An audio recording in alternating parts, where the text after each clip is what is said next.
The hostage negotiations. I want to go to Douglas Smith. He's a former Assistant Secretary at the U.S. Department of Homeland Security and now runs a public relations firm here in Washington, D.C. Douglas, thanks for being on the program with us. First, I'd like to get your reaction to what Jordan is doing. They're basically negotiating with the terrorists to get their fighter pilot back. Yeah, they're in a tough situation. I mean, obviously, nobody wants to negotiate. It's been a very clear position throughout the Iraq War, through the fight with ISIS. King Abdullah has been absolutely tremendous. His intelligence services have been tremendous. But he is under huge internal pressure, pressure that I don't think here in the United States the average person understands. And particularly the fact that the son of the pilot is from a very prominent family there who is incredibly powerful. And I think that is something that is weighed into this equation. Add to that 1.2 some million Syrian refugees living within the borders of Jordan. The king has a really tough decision to make. Who are the Jordanians exactly negotiating with when you're dealing with groups like Al-Qaeda or ISIL? I mean, is there a middleman in between that goes back and forth? I mean, just give me a hypothetical situation. How does that even work? Right. It would appear in this situation, they're working through other tribal leaders. They're not working directly with them.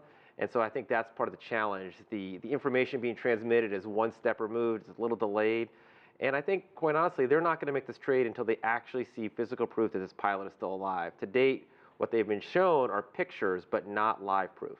Is there a difference when a government or a country does a prisoner swap versus paying a ransom?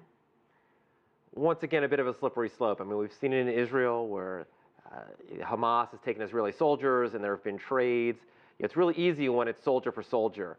What ISIS is saying is trade us a terrorist for one of your pilots. And it's challenging. Now, granted, she wasn't the one who pulled the trigger, if you will, in the bombs, but I knew people who were killed in those explosions in Jordan, and she was involved with many, many deaths. So once again, I think the king is in a very, very tough spot, and I think we're going to have to support him as much as we don't like to see these kinds of trades happen. And speaking of being in a tough spot, Japan is also in a very tough situation.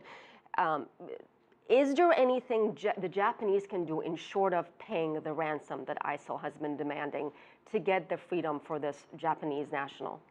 I think, unfortunately, in their case, no, because they don't have any other cards. They're not holding any prisoners that ISIS wants back.